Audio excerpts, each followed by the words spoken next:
lúa chỉ đi vào cháu hóa giờ số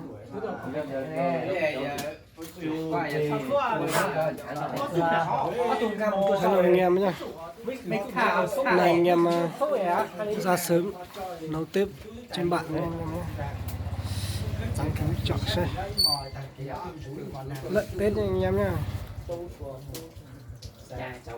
Hôm nay tụ tập mấy anh em ra nấu bữa. Anh em cố gắng theo dõi hết video nhé. ui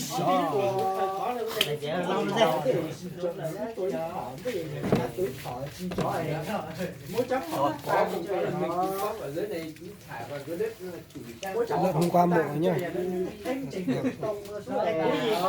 Đông em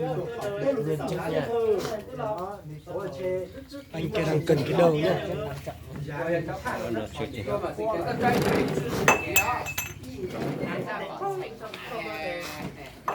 chắc còn thành thái tôi chim chó Đằng này là xe nhá. Cái đen mình không soi được cho mấy bạn xem nhé.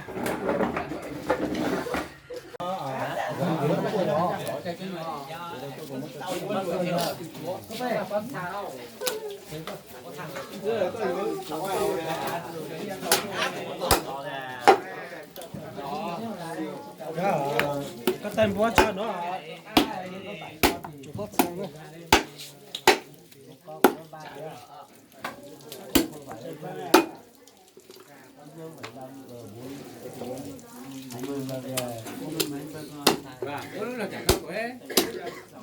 cái giá thấy có tay con nè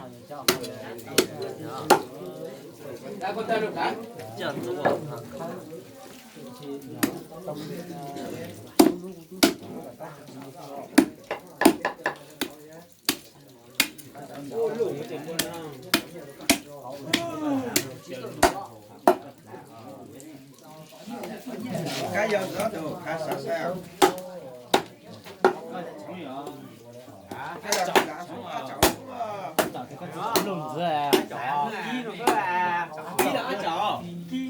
Chứ mà ăn chảo số à? Chứ mà ăn chảo à? cho lúc là ký thị quá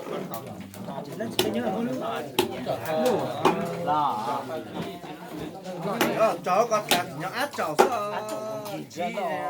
át chảo是早过át chảo chả chỉ có làm rồi à át chảo đó át tá có thao cho lục kho sao mà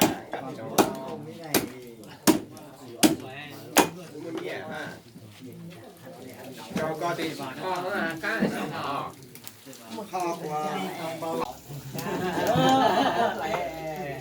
đây thì nó là cái chuyện khác tính ra thì rồi có quay hay là buổi sáng thành xe cần chẳng có bộ ăn số trẻ tuổi nó chừng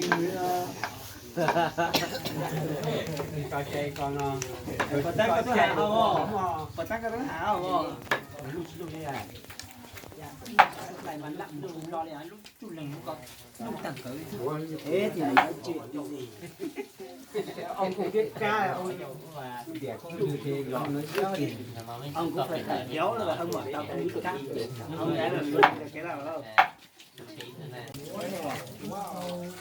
đấy cái tiền thằng đi đường xài hai con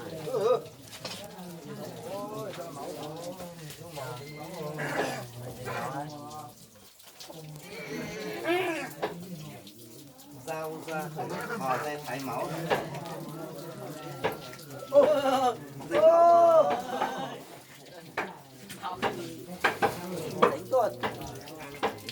Thằng đó rồi mới chọc cái thằng một đó thật ra.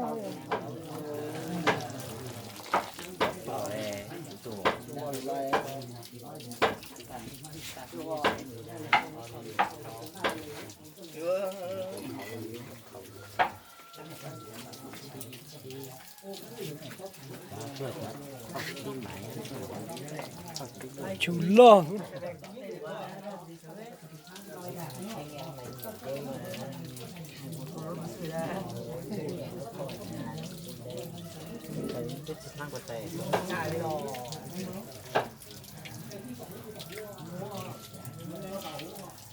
cho cá tao như thế gì đó đây là do khó cái là nó xuống tại kho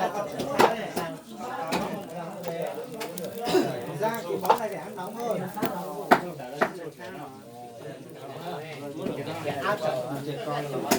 các bạn lấy cái tem buôn đấy. Đấy.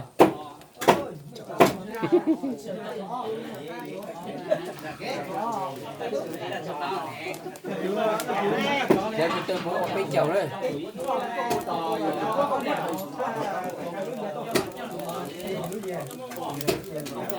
Tem buôn nó cụp lót chỉ nó cái tạm mất đấy.